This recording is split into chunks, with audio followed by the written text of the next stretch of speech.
Wars of the 20th century were fought over oil. The wars of the 21st century are already being decided by who controls the water, and the weapons are already loaded. We are witnessing the dawn of the 2026 water governance vacuum. It is a terrifying new era where the most basic element of human survival has been irrevocably weaponized. Right now, half of humanity lives under extreme water stress. It is a silent crisis systematically rewriting the global world order. Rivers are no longer just lifelines. They have been transformed into strategic levers of war. The international laws that once governed how nations share their waterways have evaporated, rendered useless by a changing climate and exploding populations.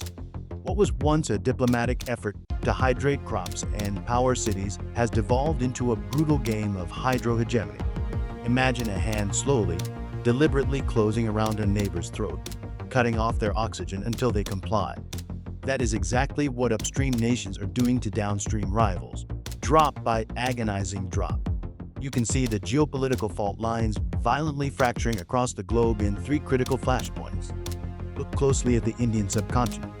The Indus Waters Treaty, a miraculous agreement that somehow survived decades of warfare between 2 nuclear-armed rivals, India and Pakistan, has effectively been suspended.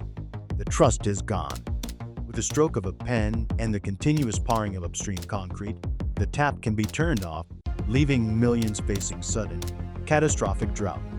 Then, shift your gaze to Africa. Ethiopia has aggressively forged ahead with its colossal Grand Ethiopian Renaissance Dam, operating it entirely without a binding agreement with Egypt or Sudan. The Nile River, the very cradle of civilization, is now held hostage. Egypt relies on the waters of the Nile for 97% of its freshwater supply.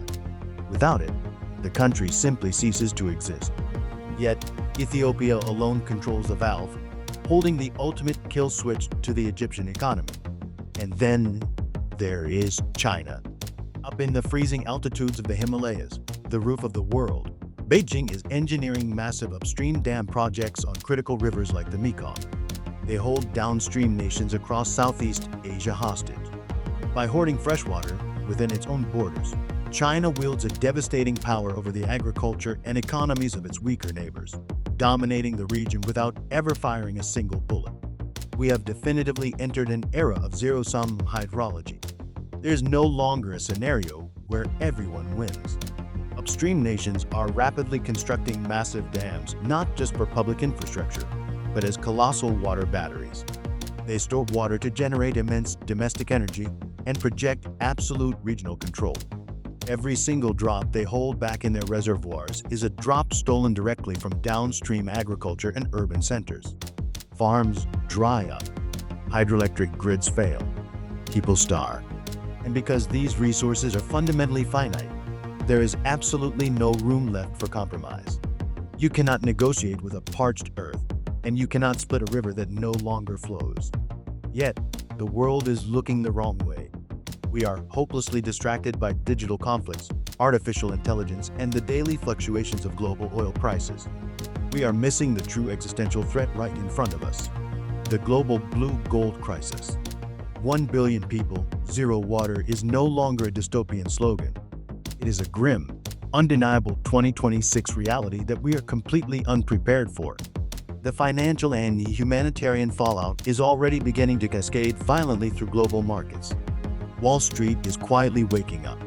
We are seeing unprecedented risks being actively priced into agriculture ETFs, while obscure water infrastructure firms are suddenly commanding massive defense contractor valuations. Meanwhile, the sovereign risk for Middle Eastern and African nations facing thirst-driven instability is soaring off the charts. Institutional investors are actively dumping the bonds of countries that cannot secure their water supply, knowing full well that thirst inevitably breeds revolution.